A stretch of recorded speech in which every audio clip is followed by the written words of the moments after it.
নমস্কার বন্ধুরা, বাংলার ইনভেস্টর ইউটিউব চ্যানেলে আপনাদের সকলকে স্বাগত জানাই। চ্যানেলে প্রথমবার এসে থাকলে চ্যানেলটা অবশ্যই সাবস্ক্রাইব করে রাখবেন এবং সাবস্ক্রাইব করার সঙ্গে সঙ্গে পাশে থাকা বেল আইকন টিপে অল অবশ্যই সিলেক্ট করে রাখবেন, যাতে করে পরবর্তী ভিডিওগুলোর নোটিফিকেশন আপনাদের কাছে সময় মতো পৌঁছে যায়। তো চলুন আজকের এই ভিডিওটা শুরু করা যাক। তো আগেই একবার মনে করিয়ে দিই, আগামীকাল গণেশ চতুর্থী। তো সেই উপলক্ষে আপনাদের সবাইকে অনেক অনেক শুভেচ্ছা ও শুভকামনা জানিয়ে আজকের এই ভিডিওটা শুরু করব। তবে আগামীকাল কিন্তু এই গণেশ চতুর্থীর জন্য মার্কেট বন্ধ থাকবে, এটা অবশ্যই মনে রাখতে হবে। এরপরে এফআইআই এবং ডিআইআই এর ডেটা দেখে নেব। ডিআইআই এরা আজকের দিনে 7,060 কোটি টাকার শেয়ার কিনেছে এবং সেখানে এই এফআইআই এরা 6,516 কোটি টাকার শেয়ার বিক্রি করে দিয়েছে। আর এরপর যদি আমেরিকান মার্কেট দেখি, ডাও জোন্স এটা সামান্য লাল নিশানে ট্রেড করছে এবং এর সঙ্গে সঙ্গে নাসডাক কম্পোজিট এটা সামান্য পজিটিভে রয়েছে।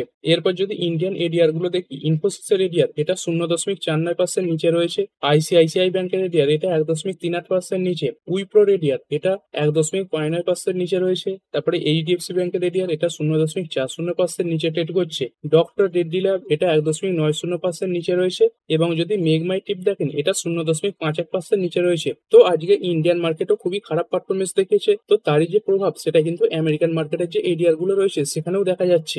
আর এরপরে একটি আইপিও নিয়ে ডিটেলসে আলোচনা করব। তো যে আইপিওটা নিয়ে আলোচনা করতে চলেছি সেই আইপিওটার নাম দেখতে পাচ্ছেন, ব্রিকট্রান ইঞ্জিনিয়ারিং লিমিটেড। তো কোম্পানির প্রথমে বিজনেস দেখবো, তার সঙ্গে সঙ্গে কোম্পানির ফাইন্যান্সিয়াল দেখবো, তারপরে আইপিওর যে টাইম টেবিল সেটাও দেখে নেবো এবং শেষকালে আইপিওর কত জিএমপি চলছে সেটাও দেখবো। তো চলুন এক এক করে শুরু করা যাক। তো প্রথমে কোম্পানির বিজনেস দেখে নেবো। কোম্পানি দেখতে পাচ্ছেন 2008 সালে তৈরি হয়েছে। কোম্পানি কি কাজ করে থাকে? কোম্পানিটা মূলত দেখতে পাচ্ছেন এই ইপিসি সেগমেন্টে কাজ করে থাকে, মানে ইঞ্জিনিয়ারিং, প্রকিউরমেন্ট এন্ড কনস্ট্রাকশন। তো কোম্পানির প্রজেক্টের মধ্যে কি কি রয়েছে দেখতে পাচ্ছেন, আন্ডারগ্রাউন্ড ওয়াটার ডিস্ট্রিবিউশন রয়েছে, তার সঙ্গে সঙ্গে সার্ফেস ওয়াটার এক্সট্রাকশন, এর সঙ্গে সঙ্গে ওভারহেড ট্যাঙ্কস এবং এর সঙ্গে সঙ্গে ডিস্ট্রিবিউশন নেটওয়ার্ক রয়েছে। আর কোম্পানি কোন কোন সেক্টরে তাদের সার্ভিস প্রোভাইড করে থাকে দেখতে পাচ্ছেন, পাওয়ার ট্রান্সমিশন আর ডিস্ট্রিবিউশন, তার সঙ্গে সঙ্গে ওয়াটার ইনফ্রাস্ট্রাকচার এই সেগমেন্টে কাজ করে থাকে, তার সঙ্গে সঙ্গে রেলওয়ে সেগমেন্টেও কিছু কাজ করে থাকে। রেলওয়ে দেখতে পাচ্ছেন রেলওয়ে ইনফ্রাস্ট্রাকচার প্রজেক্ট তৈরি করে এবং তার সঙ্গে সঙ্গে সোলার এনার্জি সেক্টরও এই কোম্পানিটা কাজ করে থাকে।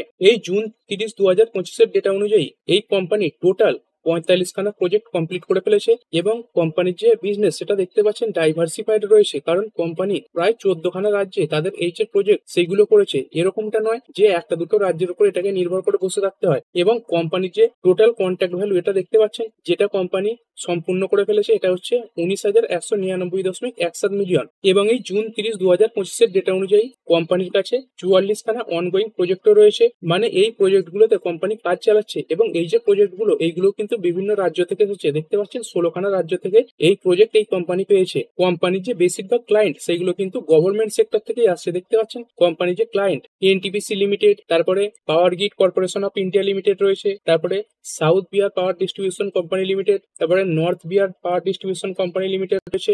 এবং এর সঙ্গে সঙ্গে এই তেলেঙ্গানার এই যে transmission corporation of Telangana limited, এইখান থেকেও এই কোম্পানিটা অর্ডার পেয়ে থাকে। এই জুন 30, 2025 ডেটা অনুযায়ী কোম্পানির কাছে টোটাল 761খানা পার্মানেন্ট এমপ্লয়িও কিন্তু রয়েছে। এরপরে কোম্পানির ফাইন্যান্সিয়াল দেখবো। তো দেখতে পাচ্ছেন কোম্পানির যে রেভিনিউ এটা এই মার্চ 31, 2024 থেকে যদি তুলনা করেন এই মার্চ 31, 2025 পর্যন্ত, তাহলে 17% বৃদ্ধি পেয়েছে। এবং কোম্পানির যে প্রফিট আফটার ট্যাক্স বা প্যাট এটা 4% বৃদ্ধি পেয়েছে। তো এবার কোম্পানির এখানে অ্যাসেট দেখতে পাচ্ছেন 712.47 কোটি, এইটা থেকে বেড়ে হয়েছে 959.79 কোটি এবং এইখান থেকে বেড়ে হয়েছে 1354 কোটি। তো কোম্পানির টোটাল ইনকাম এখানেও দেখতে পাচ্ছেন ইয়ার অন ইয়ার ভালোই জাম দেখিয়েছে, 529 কোটি, তারপরে 791 কোটি এবং তারপরে 922 কোটি। আর কোম্পানির প্রফিট কেমন, কোম্পানির প্রফিট আফটার ট্যাক্স এটা দেখতে পাচ্ছেন 42.84 কোটি থেকে বেড়ে এর আগের ফাইন্যান্সিয়াল ইয়ারে 74.83 কোটি এবং এই শেষ ফাইন্যান্সিয়াল ইয়ারে 77.82 কোটি। তারপরে এবিটাও দেখতে পাচ্ছেন ভালোভাবেই বেড়েছে এবং কোম্পানির যে নেট প্রোড এটাও ভালো আছে, 131.61 কোটি থেকে বেড়ে 291 কোটি এবং বর্তমানে 467.68 কোটি। আর কোম্পানির কাছে ভালো পরিমাণে রিজার্ভও রয়েছে, রিজার্ভও দেখতে পাচ্ছেন বেড়েছে 130 কোটি, তারপরে 290 কোটি এবং শেষে 449 কোটি। এবং কোম্পানির কাছে ধার আছে 272 কোটি টাকার। তো রিজার্ভের তুলনায় কোম্পানির এই যে ধার সেটা অনেকটাই কম এবং নেট প্রত্যের তুলনায় এই যে ধার এটাও অনেকটা কম রয়েছে। আর এরপর যদি আরো কিছু ডেটা দেখি, আরওই দেখতে পাচ্ছেন 16.63% এবং আরওসি এটা 23 এবং আরওসি এটা 23.34%। তো এই যে ডেটাগুলো এইগুলো একটা ডিসেন্ট জায়গায় রয়েছে এবং কোম্পানির যে ডেট টু ইকুইটি এটা 0.58 রয়েছে, মানে একের অনেকটাই কম রয়েছে। তো এটাও কিন্তু ভালো। তারপরে রিটার্ন অন নেটওয়ার্থ এটা 16.36 3.33%। তারপরে প্রফিট আফটার ট্যাক্স মার্জিন এটা কিন্তু কিছুটা কম রয়েছে 8.44%। এবং এবিটা মার্জিন এটা 17.50%। এবং কোম্পানির যে পিবি রেশিও বা প্রাইস টু বুক ভ্যালু এটা দেখতে পাচ্ছেন 3.81 রয়েছে। মানে কোম্পানির যে পিবি রেশিও এটাও কিন্তু খুব একটা বেশি নেই। মানে আগে অন্যান্য আইপিও গুলো দেখছিলেন 7-8 পিবি রেশিওতে মার্কেটে তাদের আইপিও আনছিল, তো সেই তুলনায় এই কোম্পানি যে প্রাইস টু বুক ভ্যালু বা এদের ভ্যালুয়েশন সেটা কিছুটা কমেই মার্কেটে আনছে। এবং যদি ইপিএস দেখেন, এই আইপিও আসার আগে এই যে ইপিএস এটা 4.24 এবং আইপিও আসার পরে এই ইপিএস দাঁড়াবে 3.02 এবং পি এটা 22.8 থেকে বেড়ে হয়ে যাবে 32.15। আর কোম্পানি কি কারণে আইপিও আনছে এখানে কোম্পানি বলেছে দেখতে পাচ্ছেন, funding working capital requirement of the company, মানে কোম্পানির কাজের জন্যই ব্যবহার হবে, সেই কারণেই কোম্পানি এই আইপিও আনতে চলেছে। আর এরপরে আইপিওর টাইম টেবিল দেখে নেবো, তো দেখতে পাচ্ছেন আজকের দিন থেকে এই যে আইপিও সেটা ওপেন হয়ে গেছে এবং আগস্ট মাসের 29 তারিখে এই যে আইপিও এটা কিন্তু ক্লোজ হয়ে যাবে। আর ফেস ভ্যালু কত রয়েছে? ফেস ভ্যালু রয়েছে 1, মানে পরবর্তীকালে কিন্তু এই স্টক থেকে কোনো স্প্লিটের সম্ভাবনা থাকছে না। এবং প্রাইস ব্যান্ড দেখতে পাচ্ছেন 92 থেকে 97 এবং এই যে 97 এটা থাকছে কাট অফ প্রাইস। তো দেখতে পাচ্ছেন এই যে প্রাইস ব্যান্ড এটা খুবই কম রয়েছে, সেই কারণে রিটেল ইনভেস্টরদের যে আগ্রহ সেটা কিন্তু অনেকটাই বাড়তে পারে এবং এক একটা লটে 148 খানা শেয়ার থাকবে। আর এখানে সেল টাইপ দেখতে পাচ্ছেন কি কি রয়েছে, কিছু ফ্রেশ ইস্যু থাকবে এবং তার সঙ্গে সঙ্গে কিছু অফার ফর সেল থাকবে। তো এই অফার ফর সেল এর মানে কি? এর মানে হচ্ছে এই টাকাটা কোম্পানি কোনো এক্সিস্টিং প্রমোটারের পকেটে থাকবে, মানে তারা শেয়ার কিছু বিক্রি করে দিচ্ছে এবং ফ্রেশ যে ক্যাপিটাল এটা কোম্পানির কাজে ব্যবহার করা হবে। আর টোটাল ইস্যু সাইজ কত? টোটাল ইস্যু সাইজ দেখতে পাচ্ছেন 772 কোটি, তবে এর মধ্যে খুব কম পরিমাণে কিন্তু অফার ফর সেল থাকছে। ফ্রেশ ইস্যু দেখতে পাচ্ছেন 721 কোটি এবং অফার ফর সেল এটা খুবই কম 51 কোটি। তো এটা কিন্তু যথেষ্টই ভালো জিনিস। তারপরে ইস্যু টাইপ দেখতে পাচ্ছেন বুক বিল্ডিং আইপিও এবং কোথায় কোথায় লিস্ট হবে, বিএসসি তে লিস্ট হবে এবং এনএসসি তে লিস্ট হবে, মানে এটা একটা মেন বোর্ড আইপিও। আর ইনভেস্টর ক্যাটাগরি কিরকম কি থাকছে দেখতে পাচ্ছেন, এই যে কিউআইবি এদের জন্য 50% পর্যন্ত কোটা থাকছে। তারপরে এনআইআই এদের জন্য থাকছে 15%। রিটেলদের জন্য ভালোই একটা পার্সেন্টেজ রয়েছে, 35% রয়েছে, মানে রিটেলদের যে আইপিওর অ্যালটমেন্ট পাওয়ার সম্ভাবনা সেটা কিন্তু ভালোই রয়েছে। আর যে অ্যাঙ্কর ইনভেস্টররা মানে বড় বড় যে ইনভেস্টররা ইনভেস্ট করেছে এদের যে ডেট এটা কত ছিল দেখতে পাচ্ছেন, এরা কিন্তু গতকালই এতে ইনভেস্ট করে দিয়েছে আগস্ট মাসের 25 তারিখে। তো এদের জন্য একটা লক ইন পিরিয়ড থাকে, মানে এর মধ্যে এই যেসব অ্যাঙ্কর ইনভেস্টররা ইনভেস্ট করেছে তারা এই শেয়ার থেকে বেরিয়ে যেতে পারবে না। তো দেখতে পাচ্ছেন প্রথম 50% যে লক ইন পিরিয়ড বা 30 দিনের যে লক ইন পিরিয়ড এটা শেষ হবে অক্টোবর মাসের 1 তারিখে। তো আপনি যদি এই আইপিওর অ্যালটমেন্ট পান তাহলে এই অক্টোবর মাসের 1 তারিখের আগে এই আইপিও কে ভালোভাবে ওয়াচ করতে হবে, কারণ এই লক ইন পিরিয়ড শেষ হওয়ার পর এটাই দেখা যায় যে শেয়ারের প্রাইস সেটা কিন্তু অনেকটাই পড়ে যায়, কারণ যেসব অ্যাঙ্কর ইনভেস্টররা লাভে থাকে তারা কিন্তু অনেক শেয়ার বিক্রি করে দেয় এবং এই অ্যাঙ্কর ইনভেস্টরদের যে বাকি 50% পড়ে থাকবে তার যে লক ইন পিরিয়ড সেটা থাকছে 90 দিন। এটা নভেম্বর মাসের 30 তারিখ 2025 পড়ছে। আর এরপরে আরো একবার ডেট দেখে নেবো, আজকের দিনে আইপিও ওপেন হয়ে গেছে এবং আগস্ট মাসের 29 তারিখে যে সাবস্ক্রিপশন সেটা ক্লোজ হয়ে যাবে। আর কবে অ্যালটমেন্ট পেতে পারেন? এই সেপ্টেম্বর মাসের 1 তারিখে এই যে অ্যালটমেন্ট সেটা পেতে পারেন। আর এই আইপিও যদি অ্যালটমেন্ট না পান তাহলে সেপ্টেম্বর মাসের 2 তারিখে সেই টাকা আপনার ব্যাংক অ্যাকাউন্টে রিফান্ড হয়ে যাবে। আর আপনি যদি আইপিও পেয়ে যান বা অ্যালটমেন্ট পান তাহলে সেপ্টেম্বর মাসের 2 তারিখে এটা আপনার ডিম্যাট অ্যাকাউন্টে ক্রেডিট হয়ে যাবে। আর মার্কেটে কবে লিস্ট হতে পারে? মার্কেটে এই সেপ্টেম্বর মাসের 3 তারিখে বা বুধবারে লিস্ট হয়ে যেতে পারে। আর আপনি যদি এই আইপিও তে অ্যাপ্লাই করেন তাহলে এই আগস্ট মাসের 29 তারিখে বিকাল 5টার মধ্যে সেই যে আইপিওর ইউপিআই ম্যান্ডেট রিকোয়েস্ট সেটা অ্যাকসেপ্ট করে নিতে হবে। আর লট সাইজ দেখে নেবো, তো এটা তো জানেন রিটেলদের এক একটা লট 15,000-এর নিচে থাকে। তো দেখতে পাচ্ছেন এক একটা ছোট লটে 148টা শেয়ার থাকবে এবং এর যে প্রাইস সেটা দাঁড়াচ্ছে 14,356 টাকা এবং রিটেলটা সর্বোচ্চ 2 লাখের নিচে পর্যন্ত অ্যাপ্লাই করতে পারে, মানে 13টা লট অ্যাপ্লাই করতে পারবে। তারপর যে স্মল এইচএনআই রয়েছে এরা সর্বনিম্ন 14টা থেকে 69টা পর্যন্ত লট অ্যাপ্লাই করতে পারবে এবং বিগ যে এইচএনআই এদের সর্বনিম্ন লটের পরিমাণ থাকবে 70টা। তো এই আইপিও আসার আগে কোম্পানির প্রমোটারের কাছে 81.78% শেয়ার কিন্তু রয়েছে। তো আজকের দিনে যেহেতু এই আইপিওর সাবস্ক্রিপশন শুরু হয়ে গেছে সেই কারণে এই যে সাবস্ক্রিপশন স্ট্যাটাস সেটা দেখে নেবো। এইখানে দেখতে পাচ্ছেন কিউআইবি এতে রয়েছে 0.43 গুণ, মানে এটা কিন্তু এখনো পূরণ হয়নি। তারপর এনআইআই এদের 5.43 গুণ, তারপর বিগ এনআইআই এদের 5.76 গুণ এবং স্মল এনআইআই এদের 4.78 গুণ। তারপরে রিটেলদের দেখতে পাচ্ছেন 2.44 গুণ হয়ে গেছে এবং টোটাল 2.51 গুণ সাবস্ক্রিপশন হয়ে গেছে, মানে আইপিও ওপেন হওয়ার প্রথম দিনেই এটা কিন্তু ওভার সাবস্ক্রাইব হয়েছে। আর আপনি যদি এই আইপিওতে অ্যাপ্লাই করেন তাহলে কোথায় বা কোন ওয়েবসাইটে গিয়ে এই আইপিওর অ্যালটমেন্ট চেক করবেন দেখতে পাচ্ছেন এই big share services private limited এই ওয়েবসাইটে গিয়ে আপনি আপনার আইপিও যে অ্যালটমেন্ট স্ট্যাটাস সেটা চেক করতে পারবেন। এবং এই আইপিওর জন্য আরো একটি পজিটিভ ব্যাপার আছে, এই কোম্পানিতে বড় বড় কিছু ইনভেস্টরের নামও কিন্তু দেখা যাচ্ছে। দেখতে পাচ্ছেন আশিস কাচুলিয়াজি রয়েছেন এবং আশিস কাচুলিয়াজির সঙ্গে সঙ্গে মুকুল আগারওয়ালজি এবং তার সঙ্গে সঙ্গে দা ওয়েলথ কোম্পানি এই বড় বড় ইনভেস্টর গুলোর নামও কিন্তু দেখা যাচ্ছে। আর এরপরে আইপিও জিএমপি দেখে নেবো। তো আজকের দিনে মার্কেট কিছুটা পড়েছে, সেই কারণে এই যে জিএমপি সেটাও অনেকটা পড়ে গেছে। দেখতে পাচ্ছেন এর আগের দিনে এই যে জিএমপি এটা ছিল 21 টাকার কাছাকাছি, এবং আজকের এই যে জিএমপি এটা পড়েছে 17 টাকা, এবং পার্সেন্টেজ হিসেবে যদি দেখেন তাহলে এর আগের দিনে এটা ছিল 21.65%, এবং আজকের দিনে এই যে জিএমপি এটা দাঁড়িয়েছে 17.53%। তো এই জিএমপি যদি বজায় থাকে তাহলে আপনি এক একটা লট পিছু 2516 টাকা করে লাভ তুলতে পারবেন। তবে আবারও বলে রাখি, এই যে আইপিও জিএমপি এটা কিন্তু সবসময় পরিবর্তন হতে থাকে। তো আপনি যেদিন অ্যাপ্লাই করবেন সেদিনও হয়তো পরিবর্তন হয়ে যেতে পারে, এবং তার সঙ্গে সঙ্গে মার্কেটে যখন লিস্ট হবে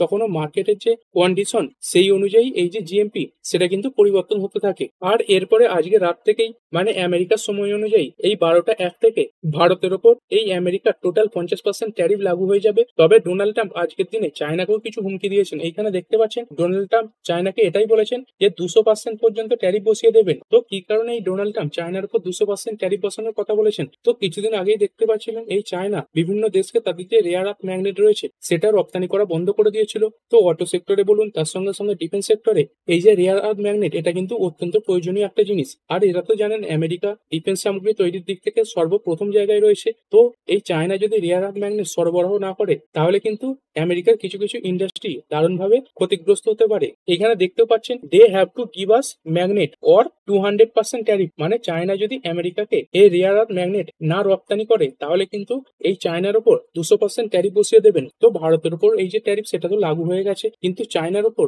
এই ডোনাল্ড ট্রাম্প কিছুদিন আগেই একটা 90 দিনের এক্সটেনশনও দিয়েছিলেন। তো এরই মাঝখানে বিভিন্ন ধরনের খবরও কিন্তু আসছে। তো আজকের দিনে এই খবরটা এসেছে। এরপরে কিছু স্টক স্পেসিফিক আলোচনা করব। এই ওয়ারে এনার্জিস লিমিটেড এটা আজকের দিনে 5.39% বেড়েছে। যদি দেখেন এই কোম্পানিটা এই আমেরিকাতে এই যে সোলার মডিউল রপ্তানি করার জন্য একটি অর্ডার পেয়েছে, যেখানে এই ওয়ারে এনার্জিস এই কোম্পানিটাকে প্রায় 452 মেগাওয়াট সোলার মডিউল রপ্তানি করতে হবে। তো এই কোম্পানির যে একটা বড় বিজনেস সেটা কিন্তু আমেরিকা থেকে আসে, এবং আজকের দিনে এই বড় অর্ডার পাওয়ার পরে এই স্টকটা ভালো পারফরমেন্স দেখিয়েছে। এরপরে একটি company Shri Digvijay cement company limited এটা দেখতে পাচ্ছেন আজকের দিনে 6.80% পড়েছে। তবে যদি দেখেন এর আগের দিনে স্টকটা প্রায় সেরকমই বেড়েছিল। এর আগের দিনে দেখতে পাচ্ছেন প্রায় 7.11% বেড়েছিল। তো গতকালের এই যে তেজি এবং আজকের দিনের এই পতন এটাকে যদি বাদ দেন দেখতে পাবেন সেরকম কোনো পারফরমেন্স কিন্তু দেখা যায়নি। দেখতে পাচ্ছেন যেদিন তেজি শুরু হয়েছিল তার আগে এই যে দাম এটা ছিল 96 টাকা 37 পয়সা, এবং আজকে বন্ধ হয়েছে দেখতে পাচ্ছেন 97 টাকায়। তো এমন কি হলো যে গতকাল এই কোম্পানিটা এত ভালো পারফরমেন্স করলো আবার আজকের দিনে এতটা পড়ে গেল? তো একটি রিপোর্টের কারণে এরকম পারফরমেন্স দেখা গেছে। তো এখানে দেখতে পাচ্ছেন Shri Digvijay cement share fall 5% after firm clarifies on buzz over Adani group eyeing its asset. তো এর আগের দিন রিপোর্টের মাধ্যমে এটাই সামনে আসছিল আদানি যে গ্রুপটা রয়েছে তারা এই যে সিমেন্ট কোম্পানি এটাকে কিনে নিতে চায়। আর এটা তো আগেও দেখেছিলেন এই আদানি গ্রুপ বিভিন্ন সিমেন্ট কোম্পানিকে অ্যাকুইজিশন করছে। তো গতকালই এরকম রিপোর্ট এসেছিল যে গৌতম আদানিজি এই সিমেন্ট কোম্পানিটাকেও কেনার দিকে নজর দিয়েছেন। তো সেই কারণে স্টকটা গতকালে এত ভালো পারফরমেন্স দেখেছিল। কিন্তু তারপরে এই শ্রী দিগ্বিজয় সিমেন্ট এই কোম্পানিটা বিভিন্ন যে এক্সচেঞ্জ রয়েছে তাদের কিন্তু এটাও জানিয়ে দিয়েছে যে এই ব্যাপারে এদের কাছে কোনো ইনফরমেশনই নেই। তো সেই কারণে স্টকটা আবার আজকের দিনে প্রায় 6 থেকে 7% কাছাকাছি পড়েছে। এরপরে দুটো কোম্পানি দেখবো, জেবিএম অটো লিমিটেড এটা আজকের দিনে 2.93% পড়েছে, এবং তার সঙ্গে সঙ্গে ওলেক্ট্রা ইনটেক লিমিটেড এটা আজকের দিনে 1.15% পড়েছে। তবে যদি দেখেন এই দুটো কোম্পানির জন্য কিন্তু কিছু পজিটিভ নিউজও আসছে। তো এই কোম্পানি দুটো কি কাজ করে থাকে? এই কোম্পানি দুটো এই যে ইলেকট্রিক বাস হয় সেইগুলো তৈরি করে থাকে, এবং ভারতের মধ্যে এই দুটো কোম্পানি রয়েছে যারা এই ইলেকট্রিক বাস হিউজ পরিমাণে তৈরি করে থাকে। তো এই কোম্পানিগুলোর জন্য কি খবর আসছে তো চলুন সেটাও দেখে নিই। এইখানে দেখতে পাচ্ছেন school buses should also go electric to help curb pollution. CM Rekha Gupta মানে দিল্লির যে মুখ্যমন্ত্রী রেখা গুপ্তা জি তিনি এটাই বলেছেন দিল্লিতে যে সমস্ত স্কুল বাসগুলো চলে সেইগুলো সব ইলেকট্রিক হওয়ার দরকার। কি কারণে তিনি বলেছেন? তিনি এটাই বলেছেন বিভিন্ন যে জ্বালানি চালিত এই গাড়িগুলো রয়েছে সেইগুলো প্রচুর পরিমাণে পলিউশন ছড়াচ্ছে। তো সেই পলিউশন যাতে কমানো যায় সেই কারণেই এই যে স্কুল বাসগুলো রয়েছে সেগুলোকে ইলেকট্রিক করলেই ভালো হবে। তো যদি দিল্লি সরকারের তরফ থেকে কোনো কোম্পানি এই ইলেকট্রিক বাসের অর্ডার পায় তো এই দুটো কোম্পানি পেতে পারে, এই যে জেবিএম অটো এবং তার সঙ্গে সঙ্গে ওলেক্ট্রা ইনটেক, তো যেগুলো কিন্তু এই কোম্পানির জন্য ভালো ব্যাপার। তো তিনি এটাই বলেছেন thousand of such buses run on the roads, মানে হাজারেরও বেশি বাস এরকম রাস্তায় চলছে। We want that school buses should also go electric, মানে স্কুলের সমস্ত যে বাসগুলো রয়েছে সেইগুলো সব ইলেকট্রিক হওয়ার প্রয়োজন রয়েছে। এর পরের company Aditya Birla capital limited. এই কোম্পানির জন্য কি খবর এসেছে এইখানে দেখতে পাচ্ছেন Aditya Birla capital says RBI grants in principle authorization to unit as online payment aggregator, মানে এই কোম্পানিটা এখন থেকে অনলাইন পেমেন্ট বিষয়ক যে কাজগুলো সেগুলো করতে পারবে, এবং এই বিষয়ে কোম্পানিটা কোম্পানিটা আরবিআই এর তরফ থেকে ছাড়পত্রও কিন্তু পেয়ে গেছে, তো যেটা কিন্তু এই কোম্পানির জন্য অবশ্যই ভালো ব্যাপার। এর পরের company SBI cards and payment services limited. তো এই কোম্পানির জন্য কি খবর এসেছে, এখানে দেখতে পাচ্ছেন SBI cards launches co branded credit card with Flipkart. মানে ফ্লিপকার্টের সঙ্গে মিলে এই এসবিআই এরা কিন্তু একটা নতুন ক্রেডিট কার্ডও লঞ্চ করে দিয়েছে। মানে এর আগে দেখতে পেতেন অ্যামাজনের বিভিন্ন ক্রেডিট কার্ড রয়েছে, তো সেরকমই একটা এই ফ্লিপকার্টের সঙ্গে মিলে এসবিআই ক্রেডিট কার্ড লঞ্চ করে দিয়েছে। তো এর মাধ্যমে কি হবে, এসবিআই কার্ডের মাধ্যমে এই যে ট্রানজাকশন সেটাও কিন্তু বাড়বে। অনেকে যারা ফ্লিপকার্টে এই জিনিসপত্র কিনছেন তারাও এই কার্ড ব্যবহার করতে পারবেন, এবং যেখানে অনেক কিছু ছাড়ও কিন্তু পাওয়া যাবে, ডিসকাউন্টও পাওয়া যাবে। এবং এই ক্রেডিট কার্ডের মাধ্যমে প্রতিটা এলিজেবল স্পেন্ডে প্রায় 1% পর্যন্ত আনলিমিটেড ক্যাশব্যাকও কিন্তু থাকছে। এবং এই যে ক্রেডিট কার্ডের অ্যানুয়াল ফি এটা থাকছে 500 টাকা। এবং কোনো কার্ড হোল্ডার যদি বছরে প্রায় 3.5 লাখের বেশি স্পেন্ড করে তাহলে সেই যে অ্যানুয়াল ফি সেটা কিন্তু রিফান্ডও করে দেওয়া হবে। তো এই কোম্পানির জন্য এটাই খবর ছিল। আর এরপরে কিছু ইকোনমিক ডেটা দেখে নেবো। এই ইন্ডিয়ান রুপি ডলারের এগেনস্টে 87.62 এর কাছে ট্রেড করছে। এবং যদি ক্রুড অয়েল দেখি, ক্রুড অয়েল আজকের দিনে অনেকটাই পড়েছে। দেখতে পাচ্ছেন WTI ক্রুড এটা আজকের দিনে প্রায় 2.16% পড়েছে, এবং ব্রেন্ট ক্রুড এটাও 2%-এর উপরে পড়েছে। আর এরপরে আমেরিকান মার্কেট শেষে দেখে এই ভিডিওটা শেষ করবো। ডাউ জোন্স এটা বর্তমানে একদম বর্ডারে ট্রেড করছে, দেখতে পাচ্ছেন মাত্র 2 পয়েন্ট নিচে ট্রেড করছে। এবং এর সঙ্গে সঙ্গে যদি নাসডাক কম্পোজাইট দেখি, তো চলুন নাসডাক কম্পোজাইট এই মুহূর্তে কিছুটা পজিটিভে রয়েছে, 0.26% ওপরে রয়েছে। আর ভিডিও শেষে আরো একবার মনে করিয়ে দিই, আগামীকাল কিন্তু ইন্ডিয়ান শেয়ার মার্কেট বন্ধ থাকছে। তো ঠিক আছে বন্ধুরা, আশা করছি ভিডিওটা আপনাদের ভালো লেগেছে। আপনি চাইলে এটাকে লাইক এবং শেয়ার করতে পারেন। আর শেয়ার মার্কেট সংক্রান্ত ডেইলি নিউজ আপডেট পেতে চ্যানেলটা সাবস্ক্রাইব করে রাখবেন এবং পাশে থাকা বেল আইকনটি টিপে অল অবশ্যই সিলেক্ট করে রাখবেন, যাতে পরবর্তী ভিডিওর নোটিফিকেশন আপনার কাছে সময় মতো পৌঁছে যায়। আর হ্যাঁ, ভিডিওটি শুধুমাত্র ইনফরমেশন এবং এডুকেশনাল পারপাসের জন্য বানানো হয়েছে। আমি সেবি রেজিস্টার্ড নই, তাই কোনো প্রকার শেয়ারে কোনো প্রকার বাই, সেল, হোল্ড বা অ্যাভারেজ করার কোনো সিদ্ধান্ত নেওয়ার আগে আপনার যে ফাইন্যান্সিয়াল অ্যাডভাইজার আছে তার সঙ্গে অবশ্যই আলোচনা করবেন। দেখা হচ্ছে পরের ভিডিওতে। ধন্যবাদ।